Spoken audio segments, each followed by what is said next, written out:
Hello बच्चों, कैसे हैं आप। उम्मीद करता हूँ आप सब अच्छे होंगे। बच्चों, आज मैं फिर जो है आपके लिए प्रश्न लेकर आया हूँ। उससे पहले बच्चों मैं कुछ निर्देश दे रहा हूँ, आप उसे ध्यानपूर्वक सुनेंगे। बच्चों, जब भी आप इन प्रश्नों को हल करने के लिए बैठें तो अपनी कॉपी कलम के साथ बैठें और जितना भी प्रश्न दिया गया है उतना अपना प्रश्न संख्या अपने कॉपी में लिख लें। जैसे इसमें 20 प्रश्न दिए गए हैं, 1 नंबर से 20 नंबर तक लिख लें और उसके बाद जो है इसको वीडियो पॉज कर करके हमसे पूर्व बनाने की कोशिश करें और मिलाकर देखें आपका कितना उत्तर सही हो रहा है। दूसरी बात बच्चों, इससे पूर्व भी मैंने इसी एग्जाम को लेकर के कुछ प्रश्न को अपलोड किया हूं, तो आप उसका मैं डिस्क्रिप्शन में लिंक दे दूंगा, आप वहां से उन प्रश्नों पर पहुंच सकते हैं। तो ठीक है बच्चों, तो हम आज का काम शुरू करते हैं। तो बच्चों, जैसा कि देख रहे हैं यहाँ पर जो है मेरा पहला प्रश्न है आज का 5, 3, 7, 6, 4, 2, 1 की माध्यिका है। तो बच्चों, जब भी ऐसा प्रश्न आए तो आप क्या करेंगे, इन अंकों को बढ़ते क्रम में या घटते क्रम में इसको व्यवस्थित कर लेंगे।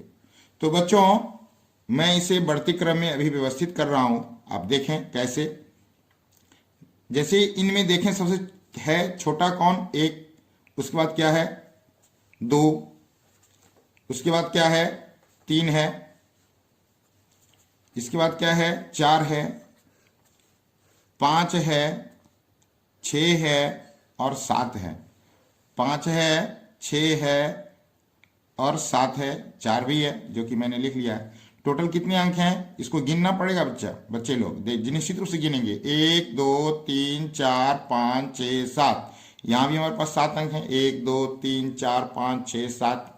अब क्या करेंगे बच्चों, यहां पर एक मुझे याद आती है कि बचपन में हम लोग खेला करते थे, काते काते लोका बीच में बोका। बस वही यहां करना है आपको। यहां पर देखिए क्या, इधर 3 को छांट दीजिए, इधर 3 को छांट दीजिए, ये काते कात छट गया, बीच में कौन बच गया 4। तो 4 ही क्या होगी, इसकी माध्यिका होगी। नहीं, कभी कभी इसमें 2 अंक आ जाएंगे।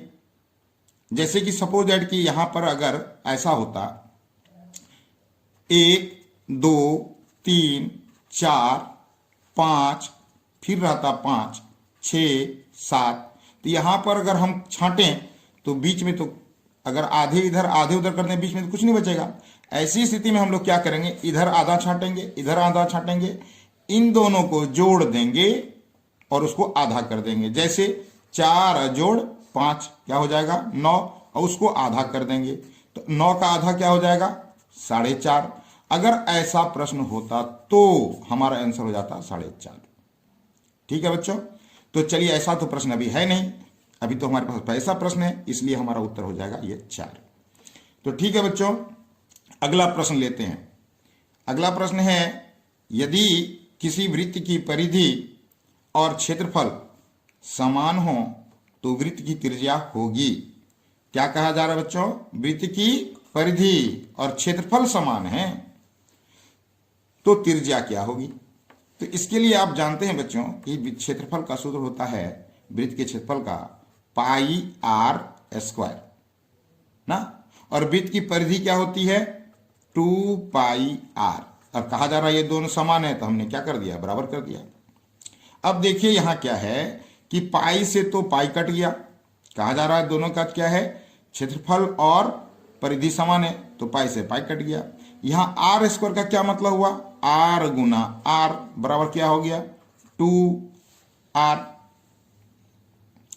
तो यहां से क्या होगा, इस r को यहीं छोड़ दें, एक r कहां चला जाएगा 2r, ये चला जाएगा बटे में, तो ये कट जाएगा तो कितना आ गया 2।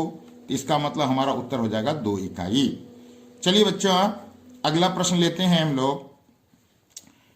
तो यहां पर क्या चीज है, 2 sin 38 डिग्री बटे cos 50 डिग्री 52 डिग्री का मान है।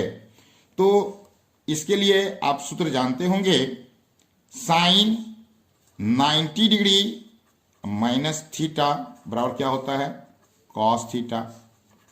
यहां पर क्या लिखा हुआ है 2 साइन 38 डिग्री, तो 38 डिग्री को हम लोग लिख सकते हैं 90 डिग्री अब माइनस 52 डिग्री।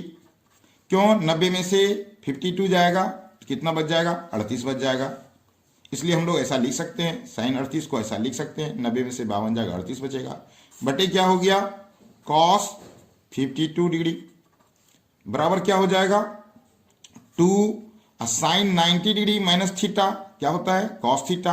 यहां थीटा की जगह पर क्या है 52 डिग्री, तो ये क्या हो जाएगा कॉस 52 डिग्री और नीचे क्या है कॉस 52 डिग्री, तो ये दोनों कट जाएगा, उत्तर हो जाएगा हमारा 2। तो हमारा यहां आंसर हो जाएगा 2। तो चलिए बच्चे अगला प्रश्न हमारा है 1 + tan स्क्वायर थीटा बराबर होता है। तो जैसा कि बच्चे हम लोग जानते हैं sec square theta minus tan square theta बराबर क्या होता है 1। तो यहां पर क्या हो जाएगा सेक स्क्वायर थीटा बराबर क्या हो जाएगा 1 + tan स्क्वायर थीटा। तो यहां 1 + tan स्क्वायर थीटा बराबर क्या है सेक स्क्वायर थीटा, इसलिए हमारा उत्तर हो जाएगा सेक स्क्वायर थीटा। अगला प्रश्न हमारा है 2 या 2 से अधिक अभाज्य संख्याओं का मौसा है। तो बच्चे इसके लिए हम लोग कुछ उदाहरण लेकर भी चेक कर सकते हैं, या हमेशा ही आप ध्यान रखेंगे जब भी 2 या 2 से अधिक अभाज्य संख्याओं का मौसा का बात किया जाएगा तो उसका उत्तर हमेशा ही 1 होगा, निसंदेह आप 1 करेंगे।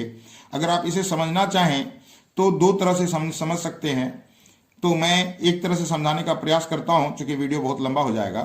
तो चलिए बच्चे हम एक तरह समझने की कोशिश करते हैं। यहाँ कुछ एग्जाम्पल लेते हैं, जैसे कि अभाज्य संख्या 2 और 3 लेते हैं, दूसरी लेते हैं 5 और 7, तीसरी हम एग्जाम्पल ले लेते हैं 5, 7 और 13 ले लेते हैं। देखते हैं तो यहाँ 2 और 3 का जब हम मौसा निकालेंगे तो क्या करेंगे, जो मौसा निकालना हम लोग जानते होंगे। तो ये क्या हो गया 2 एकम 2, यहाँ कितना बचा 1, और ये चला जाएगा यहाँ कितना हो जाएगा 1 दूना 2 कट जाएगा यहाँ। तो यहाँ पर मौसा हमारा कितना हो गया, मौसा हमारा हो गया 1। फिर दूसरा यहाँ देखें 5 में ऐसे क्या होगा 5 एकम 5, यहाँ 2 आया, फिर यहाँ होगा 5, तो ये क्या हो जाएगा यहाँ हो जाएगा 2 मरतबे 2 दूनी 4, कितना आ जाएगा 1, और यहाँ जो है 2 आ जाएगा, ये क्या हो जाएगा 1 दूना 2 कट जाएगा। इस स्थिति में भी आप देखें मौसा हमारा क्या आया 1। तो यहां अगर हम 3 संख्याओं की बात करें तो 5 और 7 का तो हमने 1 निकाल लिया, उस 1 से क्या करेंगे इस 13 में भाग देंगे, तो 1 यहां अगर 13 करें तो ये क्या हो जाएगा कट जाएगा, यहां से 3 आया और 3 मरते में कट गया, ये कट गया। इस स्थिति में भी हमारा मौसा यहाँ आया 1। तो आप देख रहे हैं जैसे बच्चों कि हमने विभिन्न प्रकार की अभाज्य संख्याओं को उदाहरण में लिया और हर एक स्थिति में क्या पाया 1 पाया। तो और भी इसके तरीके हैं बच्चों, लेकिन मैं एक तरीके से बताया। चलिए बच्चों अगला हमारा सवाल है युगपत समीकरण 2x, युगपत समीकरण 2x + 3y = 5। दूसरा हमारा समीकरण है 4x + 6y = 9 हैं के निकाय हैं। तो निकाय हैं कहने का मतलब है ये 2 हमारे पास जो है 2 चर वाले रैखिक समीकरण दिए गए हैं और ये किस प्रकार का समीकरण है ये पूछा जा रहा है। तो यहां पर बच्चों अगर हम लोग ध्यान दें तो हम लोग जैसा जानते हैं यहां पर अगर देखें a1/a2 बराबर क्या आता है, a1 हमारा यहाँ 2 है तो 2, a2 यहाँ हमारा क्या है 4 है तो 4, तो ये क्या हो गया 1/2। b1/b2 देखें तो b1 हमारा क्या है यहाँ 3, b2 हमारा क्या है यहाँ 6, तो क्या आ गया यहां भी आ गया 1/2। अगर यहां पर हम देखें c1/c2 तो c1 यदि c2 देखते हैं तो हमारा क्या आ जाता है C1 है हमारा यहाँ -5, क्योंकि इधर 5 है, इस साइड आएगा माइनस हो जाएगा तो -5, और C2 कितना है, ये इस साइड आएगा तो -9 हो जाएगा तो -9, तो माइनस माइनस कट गया, हो गया 5/9। तो आप यहां पर हम लोग क्या पा रहे हैं, A1/A2 बराबर क्या है, B1/B2, बराबर नहीं है किसके, C1/C2 के, बराबर नहीं है C1/C2 के, क्योंकि A1/A2 क्या है 1/2, B1/B2 क्या है 1/2, ये दोनों तो आपस में बराबर है। लेकिन C1/C2 क्या है 5/9, जो 1/2 के बराबर नहीं है। तो A1/A2 बराबर है B1/B2 के, और बराबर नहीं है C1/C2 के। तो इसका मतलब यह हुआ, जब इस प्रकार का रहता है तो ये जो समीकरण है इसके क्या होते हैं, हल नहीं होते हैं ना। क्यों, ये जो हैं इसके हल नहीं होते हैं, और ऐसे समीकरण के जो युग्म होते हैं वो कहलाते हैं असंगत समीकरण युग्म, असंगत समीकरण युग्म। जिसके हल होते हैं वो कहलाते हैं संगत समीकरण युग्म ना। तो ऐसे समीकरणों के हल नहीं निकलते और कहलाते हैं असंगत समीकरण युग्म कहलाते हैं। और ऐसे समीकरणों का जो आलेख होता है ना, तो रेखाएं, दो रेखाएं जो निकलती हैं वो दोनों ही क्या जाती हैं, समांतर हो जाती हैं। तो यहां पर हमारा उत्तर क्या हो जाएगा, असंगत समीकरण युग्म। ठीक है बच्चे, आगे हम लोग देखते हैं अगला जो हमारा प्रश्न है। बच्चों, यदि आप अब तक जो है इस वीडियो को देखे हैं और लाइक नहीं किए हैं तो लाइक जरूर करें, क्योंकि आपके लाइक से हमारा मोटिवेशन बढ़ता है, हमें अच्छा लगता है, तो इसे लाइक जरूर करें। तो बच्चों आगे हम देखते हैं, जो अगला क्वेश्चन हमारा है, प्रश्न संख्या 7 है। वृत्त का केंद्र O है, वृत्त का केंद्र O है, वृत्त का केंद्र O है। बिंदु P से खींची गई दो स्पर्श रेखाएं PA और PB एक दूसरे से 80 डिग्री के कोण पर झुकी हैं, तो कोण POA का मान है। तो इसके लिए हम लोग क्या करेंगे, एक पहले वृत्त बनाते हैं। यहां हो गया क्या, केंद्र हमारा O, और जो है यहां हमारा है P और ये A, यहां से इसको हम मिलाते हैं, ये PB, ये हो गई दो स्पर्श रेखाएं PA और PB, और एक दूसरे से 80 डिग्री कोण पर झुकी हैं, अर्थात यहां पर कितना है 80 डिग्री का कोण है। तो कहता है कोण POA बराबर कितना, POA ये कोण पूछा जा रहा है कि कितना। तो हम लोग इसके लिए क्या करेंगे, ये आप जैसे कि जानते हैं कि प्रमेय 10.1 से कि यहां पर कितने अंश का कोण बनेगा, त्रिज्या के साथ स्पर्श रेखा स्पर्श बिंदु पर 90 डिग्री का कोण बनाता है, यहां भी 90 डिग्री का कोण बनेगा। तो ये देखिए, आप अगर देखें तो AOBP एक क्या है, चतुर्भुज है, और चतुर्भुज के चारों कोणों का योग होता है 180 डिग्री, जिसमें इन दोनों कोणों का योग हो गया 180 डिग्री। तो रेस्ट बच गई ये दोनों कोण, इन दोनों कोणों का भी योग होगा 180 डिग्री, जिसमें ये ऑलरेडी 80 डिग्री है, तो ये कितना हो जाएगा, ये पूरे कोण हो जाएंगे 100 डिग्री हो जाएंगे ना बच्चों, क्योंकि 80 और 100 पूरे हो जाएंगे 100। और आप ये बिल्कुल समझ लीजिए, अगर ये कोण पूछता तो हम लोग लिखते 180 डिग्री, लेकिन ऐसा पूछ नहीं रहा है, पूछ रहा है AOP। तो ये क्या हो जाएगा, इस पूरे कोण का आधा हो जाएगा ना, क्योंकि ये वाली त्रिभुज और ये वाली त्रिभुज आपस में सर्वांगसम हैं। क्यों, क्योंकि ये भुजा इस भुजा के बराबर है, ये वृत्त की त्रिज्याएं आपस में बराबर हैं, और ये तो उभयनिष्ठ हैं। तो S सर्वांगसमता से ये दोनों त्रिभुज हो जाएंगे सर्वांगसम, और सर्वांगसम त्रिभुज के संगत भाग क्या होते हैं, बराबर, इसलिए ये दोनों कोण क्या हो जाएंगे, बराबर। तो जब दोनों कोण बराबर हो जाएंगे तो ये पूरे कोण है 100, तो इसका आधा हो जाएगा कितना, 100 का आधा हो जाएगा तो कितना हो जाएगा, 50 डिग्री हो जाएगा ना। तो इसके लिए हम लोग करेंगे क्या, बस इन दोनों कोणों के योग में 180 होना चाहिए, जिसमें ये इसको घटाएंगे तो ये बच जाएगा 100, उसका आधा कर देंगे ये 50। और ऐसे प्रश्न बच्चों आते ही रहते हैं, तो हमेशा इस बात का ध्यान रखेंगे। दूसरी बात बच्चों, मैं जो भी प्रश्न ले रहा हूं ना, बिल्कुल क्वेश्चन बैंक से ले रहा हूं, तो इसलिए आप यही ऐसे ही प्रश्न बार बार आते हैं, आप इसे अगर समझ लेंगे बिल्कुल 100% आप जो है ऑब्जेक्टिव क्लियर हो जाएगा, आपका कोई दिक्कत नहीं होगा एग्जाम में। इसलिए बच्चों बिल्कुल इस चैनल को अगर अब तक सब्सक्राइब नहीं किए हैं तो बिल्कुल सब्सक्राइब करें ना, लाइक तो करें ही करें और अपने दोस्तों में भी इसे शेयर करें। तो इसका आंसर हो गया बच्चों जो है 50 डिग्री। अगला हमारा क्वेश्चन है बच्चे कि बिंदु -8,6 किस चतुर्थांश में है। तो यहां एक निर्देशांक दिया गया है किसी बिंदु का, वो किस चतुर्थांश में है ये पूछा जा रहा है। तो बच्चों ये ऐसे प्रश्न तो बार बार आते ही रहते हैं, बिल्कुल आप फिर से समझ लें। तो ये होता है एक्स अक्ष और ये होता है वाई अक्ष। यहां जो निर्देशांक होता है ये दोनों ही धनात्मक होते हैं, प्लस प्लस। ये वाली जो होती है निर्देशांक तो एक्स होता है माइनस और वाई होता है प्लस। इसमें क्या होता है एक्स भी माइनस वाई भी माइनस। इसमें क्या होता है तो एक्स प्लस और वाई माइनस। ये कहलाता है फर्स्ट क्वाड्रेंट, ये कहलाता है सेकेंड क्वाड्रेंट, ये कहलाता है थर्ड क्वाड्रेंट और ये कहलाता है फोर्थ क्वाड्रेंट।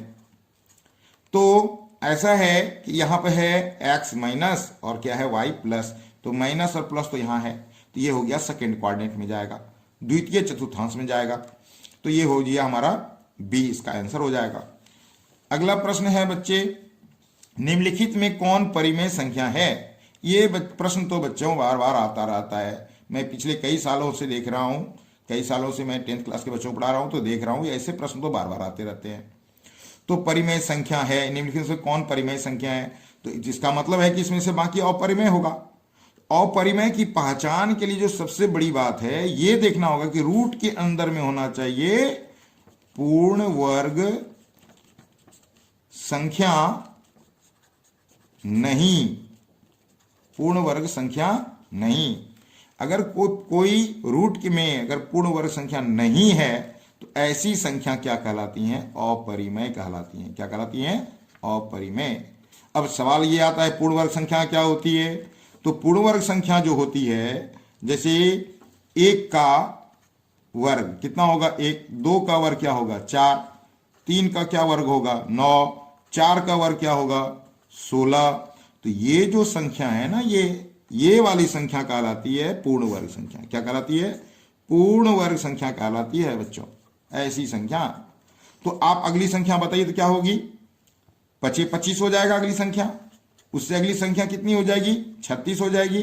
तो इस प्रकार से ये संख्या कहलाती है पूर्ण वर्ग संख्या। तो यदि हम रूट में जो है ऐसा हो, रूट में यदि 2 हो तो ये तो 2 क्या हमारा पूर्ण वर्ग संख्या नहीं है ना, 2 हमारा क्या है पूर्ण वर्ग संख्या नहीं है। इसका मतलब ये क्या हो जाएगा हमारा अपरिमेय हो जाएगा। क्या हो जाएगा अपरिमेय। अगर रूट 3 हो तो ये भी 3 हमारा क्या है पूर्ण वर्ग संख्या नहीं है, ये भी क्या हो जाएगा अपरिमेय ना। अगर रूट 4 है तो रूट 4 तो 4 क्या है हमारा पूर्ण वर्ग संख्या है, देख रहे हैं पूर्ण वर्ग संख्या है, ये हो जाएगा हमारा परिमेय। इस कंसेप्ट को बच्चे ध्यान में रखें, निश्चित रूप से आपको परिमेय और अपरिमेय का झंझट समाप्त हो जाएगा। तो ठीक है बच्चों, आगे हम लोग चलते हैं। आगे जो है यहां तो ये देखिए चलते हैं, यहां क्या लिखा है √3। तो √3 हमारा क्या हो जाएगा अपरिमेय हो जाएगा, क्यों, चूंकि ये पूर्ण वर्ग संख्या नहीं है। यहां पर अगर हम देखें तो ये क्या हो जाएगा √2 कट जाएगा, बच जाएगा 2। तो 2 हमारा क्या हो जाएगा परिमेय, क्यों, चूंकि 2 को हम लोग 2/1 के रूप में लिख सकते हैं, p/q के रूप में लिख सकते हैं, तो ये परिमेय हो जाएगा। यहां पर अगर आप देखें बच्चे, यहां पर क्या है परिमेय है ये और ये क्या है अपरिमेय। तो परिमेय और अपरिमेय का योग जो होता है अपरिमेय होता है, इसलिए हो जाएगा अपरिमेय। यहां क्या हो जाएगा ये भी हो जाएगा अपरिमेय ना, क्योंकि ये 6 भी क्या हमारा पूर्ण वर्ग संख्या नहीं है, ये भी हो जाएगा अपरिमेय। ठीक है बच्चों, तो इसका आंसर बी हुआ। चलिए अगला सवाल लेते हैं। अगला सवाल है 10 है के किस मान के लिए समीकरण x + 2y = 7, 2x + ky = 14 संपाती होगा। तो संपाती होने के लिए जरूरी क्या चीज है, संपाती होने के लिए जो आवश्यक शर्तें हैं हमारी, a1/a2 बराबर होना चाहिए B1/B2 बराबर क्या होना चाहिए, C1/C2। तो बच्चों यहां पर अगर हम गौर करें तो ये देखिए 7 दूना कितना है 14, तो यानी C1/C2 कितना हो गया 1/2। यहां पर अगर हम देखें तो ये क्या है, यहां x का गुणांक 1 है, यहां x का गुणांक 2 है, तो ये क्या हो जाएगा A1/A2 कितना हो जाएगा 1/2। क्या हो जाएगा A1/A2 बराबर क्या हो जाएगा, यहां है इसका गुणांक 1, ये x का गुणांक यहां है 2, A1/A2 हो गया 1/2। और C1/C2 चेक करें, ये क्या है, ये इस साइड आएगा तो -7 हो जाएगा और ये इस साइड आएगा तो -14 हो जाएगा। तो ये कितना हो गया 7 दूना 14, ये भी हो गया हमारा 1/2। अगर हम यहां देखें तो इसका मतलब क्या होना चाहिए हमारा, इसके लिए जरूरी होना चाहिए, ये भी होना चाहिए 1/2। इसका मतलब है कि यहां जो हमारा गुणांक है B1/B2 बराबर क्या होना चाहिए हमारा 1/2, लेकिन B1 हमारा कितना है 2, और यहां क्या है हमारा B2 है हमारा K, तो बराबर क्या होगा 1/2 ना, क्या हो जाएगा B1/B2 बराबर क्या होना चाहिए हमारा 1/2। या अगर हम इसे सॉल्व करें, CMP करें, ये इससे मल्टीप्लाई होगा, ये इधर चला जाएगा, तो K बराबर क्या आ जाएगा, ये इससे मल्टीप्लाई हो जाएगा, ये इससे मल्टीप्लाई हो जाएगा, K से 1 मल्टीप्लाई होगा तो K हो जाएगा, और 2 गुना 2 कितने हो जाएंगे 4, तो हमारा उत्तर हो जाएगा हमारा यहाँ 4। क्या होना चाहिए 4 होगा। चलिए बच्चों अगला है प्रश्न है, ये भी प्रश्न बहुत बार आते हैं, बहुलक, बहुत ही सिंपल है। बहुलक किसे कहते हैं, जो सबसे ज्यादा बार आए उसे हम लोग बहुलक कहते हैं। तो यहां पर जो देखें बच्चों, तो यहां देखिए गौर करें तो 5 एक बार है, फिर 5 2 बार है, 5 3 बार है, ये कितनी बार है 3 बार है। यहां पर अगर देखें तो 2, यहां देखिए प्रश्न में 3 4 5 6 दिया हुआ, इसी में हमें देखना है, तो यहां 3 कितनी बार है, तो 1 बार है, इस पूरे में 3 1 बार है। 4 कितनी बार है, तो 4 भी 1 बार है। 6 कितनी बार है, तो 6 कितनी बार है 2 बार है। तो सबसे ज्यादा बार कौन आया 5 आया है, इसलिए हमारा बहुलक क्या हो जाएगा 5। क्योंकि जो सबसे ज्यादा बार आए, जो सबसे बेसी बार आए, जो बहुत बार आए, वही बहुलक कहलाता है। ठीक है बच्चों, अगला प्रश्न हमारा है बिंदु 2,3 एवं बिंदु 4,1 के बीच की दूरी होगी। तो दूरी सूत्र से हम लोग जानते हैं कि दूरी बराबर क्या होता है, √x2 माइनस x1 का whole square plus y2 minus y1 का होल स्क्वायर। तो यहां क्या हो जाएगा हमारा x2, अगर गौर करें x2 हमारा 4 है, माइनस x1 गौर करें तो हमारा क्या यहां 2 है, इसका स्क्वायर हो जाएगा, प्लस y2 गौर करें तो y2 हमारा क्या है 1 है, माइनस y1 गौर करें तो y1 हमारा 3 है, ये हो जाएगा स्क्वायर। तो ये कितना हो जाएगा, ये हो जाएगा 2, 4 में से 2 गया 2, इसका स्क्वायर, प्लस क्या हो जाएगा 1 में से 3 गया तो -3 का स्क्वायर, -2 का स्क्वायर, 1 में से क्या हो गया, ये प्लस है, ये -3 है, तो कितना हो जाएगा -2 का स्क्वायर। ये बराबर कितने हो जाएंगे, तो 2 का स्क्वायर 4 हो जाएगा, और इस -2 का भी स्क्वायर 4 हो जाएगा। हो जाएगा कितना √8, ये कितने हो जाएंगे 2 गुना 2 गुना 2, ये जोड़ा लग गया तो ये बाहर निकल जाएगा, हो जाएगा 2√2, आंसर हो जाएगा 2√2 इकाई। बिल्कुल बच्चे इसी प्रकार के प्रश्न जो हैं बोर्ड परीक्षा में आते रहते हैं, इसलिए ज़्यादा आपको घबराने की जरूरत नहीं है। सिर्फ जो है जो मैं बता रहा हूँ इसे देखते जाएं, आप अच्छा करेंगे एग्जाम में, एक भी ऑब्जेक्टिव आपसे मिस नहीं होगा। तो चलिए बच्चों, यदि आपको ये वीडियो पसंद आ रहा है तो अपने बच्चों में, अपने सहपाठियों में निश्चित रूप से शेयर करें। तो चलिए बच्चों अगला प्रश्न हम देखते हैं, किसी बिंदु की y अक्ष से दूरी उस बिंदु की कहलाती है। तो y अक्ष से दूरी बच्चों याद रखेंगे, y अक्ष से जो दूरी होती है वो होती है x निर्देशांक। क्या होती है? x निर्देशांक। y अक्ष से दूरी क्या होती है? x निर्देशांक। और x निर्देशांक को हम लोग भुज भी कहते हैं। क्या कहते हैं? भुज भी कहते हैं। x निर्देशांक को हम भुज भी कहते हैं और इंग्लिश में एब्सिसा भी कहते हैं। ठीक है बच्चों, इसलिए हमारा क्या हो जाएगा? y अक्ष से दूरी कहलाएगा x निर्देशांक। अगर यही बात प्रश्न को उलट दिया जाए, x अक्ष से दूरी, तो हो जाएगा क्या? y निर्देशांक ना। इसका पलट दें बच्चों, इस बात को, सेंटेंस को याद रखें। x अक्ष से दूरी, y अक्ष से दूरी, x निर्देशांक। ठीक है बच्चों, आगे हम लोग देखें। अगला प्रश्न है हमारा, दो समरूप त्रिभुजों की भुजाएं 4:9 के अनुपात में हैं, इन त्रिभुजों के क्षेत्रफल का अनुपात है। ऐसे भी प्रश्न बच्चों बार बार आता रहता है। तो इसके लिए आप जानते हैं कि जब दो समरूप यदि त्रिभुज हैं, यदि हमारे पास समरूप त्रिभुज हैं, जैसे कि त्रिभुज ए बी सी और त्रिभुज पी क्यू आर, ये दोनों त्रिभुज समरूप हैं। ए बी सी, त्रिभुज ए बी सी समरूप है त्रिभुज पी क्यू आर।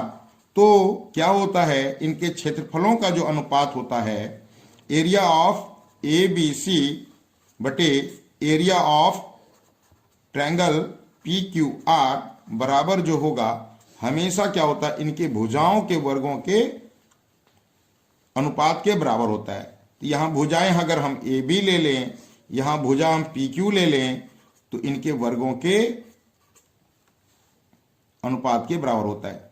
तो यहां पर हमें क्या दिया है? भुजाएं दी है 4:9। तो क्या करेंगे हम? 4/9 का वर्ग कर देंगे। ये हो जाएगा कितना? 4 का वर्ग हो जाएगा 16 और 9 का वर्ग हो जाएगा 81, अर्थात 16 अनुपात हो जाएगा 81। तो हमारा उत्तर क्या हो जाएगा? सी। अगला प्रश्न है, √2 है 1। √2 है 1, तो क्या हो जाएगा? √2 क्या हमारा? और परिमेय संख्या है। इससे पूर्व भी हमने बताया कि क्या होना चाहिए? रूट में पूर्ण वर्ग संख्या नहीं होना चाहिए। तो हमारा पूर्ण वर्ग संख्या नहीं है, अर्थात ये क्या हो जाएगा? हमारा अपरिमेय। तो बच्चों अगला प्रश्न हमारा है, दो परिमेय संख्याओं के बीच अधिकतम कितनी परिमेय संख्या होती हैं? क्या पूछा जा रहा है? दो परिमेय संख्याओं के बीच कितनी जो है परिमेय संख्याएं होती हैं? तो बच्चों दो परिमेय संख्याओं के बीच जब भी क्वेश्चन पूछे ऐसा, तो आप हमेशा ही क्या करेंगे? अनंत लगाएंगे। अनंत। दो परिमेय संख्याओं के बीच में कितनी परिमेय संख्या होती है? अनंत। या ऐसा भी पूछे, दो अपरिमेय संख्याओं के बीच कितनी अपरिमेय संख्याएं होती हैं? तो यहां भी बच्चों ऐसे सवालों में भी हम क्या करेंगे? अनंत ही लगाएंगे। अनंत ही होता है। ठीक है बच्चों, अगला प्रश्न लेते हैं, कौन रेखीय बहुपद व्यंजक हैं? रेखीय बहुपद व्यंजक हैं। रेखीय बहुपद व्यंजक हैं। तो सबसे पहले बच्चों अगर हम इस बहुपद को देखें बारी बारी से, तो नीचे शुरू करते हैं। इस बहुपद को लें तो यहाँ घात कितना है? 3, यहाँ घात है 2, यहाँ घात है 1, यहाँ घात है 0। चूंकि हम लोग 7 को लिख सकते हैं x⁻0। किसी भी चीज पे पावर 0 होता है, 1 मान होता है, 1 × 7 तो 7 ही रह जाएगा, यहाँ 0। तो इस बहुपद की घात कितनी है? 3। यहां अगर गौर करें, इसका घात 2, इसका घात 1, इसका घात 0, इसकी घात कितनी हो गई इस बहुपद की? तो घात हो गई 2। अगर हम यहां इस पे बात करें तो ये तो एक बहुपद है ही नहीं। क्यों? चूंकि ये है x², अब प्लस क्या हो गया? ये ऊपर चला जाएगा x⁻1 अब +3। यहां घात 2 है, यहां घात क्या हो गया? ऋणात्मक। इसलिए ये बहुपद है ही नहीं। जबकि सवाल में रेखीय बहुपद व्यंजक है, तो ये तो बहुपद है ही नहीं। ये जो ए नंबर पे गौर करें, तो इसकी घात 1 है, इसकी घात 0 है, तो इसमें अधिकतम कितना हो गया? इस बहुपद की घात हो गई 1। तो एक घात वाला बहुपद हमारा रैखिक कहलाता है, इसलिए हमारा उत्तर हो जाएगा ए। ठीक है बच्चों, तो अगला सवाल हमारा है, अर्धगोले के संपूर्ण सतह का क्षेत्रफल होता है। तो बच्चों अर्धगोला क्या होता है? इस प्रकार की कटोरे जो आप हैं, कटोरा इस टाइप का होता है अर्धगोला। तो गोले का जो क्षेत्रफल होता है, गोले का जो क्षेत्रफल होता है वो क्या होता है, 4 पाई आर, 4 पाई आर स्क्वायर होता है। गोले का क्षेत्रफल क्या होता है, 4 पाई आर स्क्वायर होता है। लेकिन यहां पूछा जा रहा है अर्धगोले का, तो इसको आधा करेंगे ना, तो ये कट जाएगा 2, हो जाएगा कितना, 2 पाई आर स्क्वायर। अर्धगोले का ये वक्र पृष्ठीय क्षेत्रफल हो गया, ये वाली वक्र वाली। लेकिन ये वाला सतह तो ही बाकी है, ये वाली सतह कैसी है, तो वृत्ताकार है। तो इसमें हम लोग क्या करेंगे, वृत्त का जो क्षेत्रफल होता है वो जोड़ देंगे, हो जाएगा पाई आर स्क्वायर। तो इन दोनों को जोड़ देंगे, कितना हो जाएगा, 3 पाई आर स्क्वायर। तो हमारा उत्तर हो जाएगा कितना, 3 पाई आर स्क्वायर। ठीक है बच्चों, यदि बच्चों अभी तक आपने इस चैनल को सब्सक्राइब नहीं किया है तो सब्सक्राइब करें, ताकि हमारा जो भी वीडियो अपलोड हो तो आपको नोटिफिकेशन मिलता रहे। तो बच्चों चलिए अगला प्रश्न हमारा है, 14 मीटर परिधि वाले 44 मीटर परिधि वाले वृत्त की त्रिज्या होगी। 44 मीटर परिधि वाले, तो वृत्त की परिधि क्या होती है, वृत्त की परिधि बराबर क्या होता है, 2 पाई आर। क्या होता है, 2 पाई आर। और ये कितना दिया है, 2 पाई आर, और वृत्त की परिधि दिया गया है 44 मीटर। और ये कितना होता है, 2 पाई आर। तो पाई का मान कितना होता है, 22/7, गुनी क्या हो जाएगा, आर। तो ये कितना हो जाएगा, 22 दूना 44, ये 44 इस साइड जाएगा तो कट जाएगा, ये 44 से 44 साफ हो जाएगा, है ना। इसलिए क्या हो जाएगा, आर बराबर हो जाएगा कितना, 44। यहां आर के साथ 22 और 2 गुना में है तो चला जाएगा यहां बटे में, और यहां पर क्या है, आर के साथ ये भाग में है तो इधर चला जाएगा गुना में। तो ये 22 दूना कितना हो जाएगा, 44, ये 2 से 2 कट जाएगा, हमारा उत्तर आ जाएगा 7 मीटर। तो उत्तर हमारा हो जाएगा यहाँ 7 मीटर। अगला सवाल हमारा जो आज का आखिरी सवाल है, किसी द्विघात समीकरण के विवेचक का मान 0 से बड़ा होने पर दोनों मूल होंगे। तो बच्चों ये ऐसा सवाल भी बार बार आते रहता है, आप एक बार समझ लें कि विवेचक को हम लोग डिस्क्रिमिनेंट कहते हैं या विविधकर भी कहते हैं, जिसे हम लोग डी से डिनोट करते हैं। तो यदि डी का मान क्या हो, 0 से बड़ा हो, क्या हो, 0 से बड़ा हो, तो जो है, तो दोनों मूल जो हो जाएंगे वास्तविक होंगे।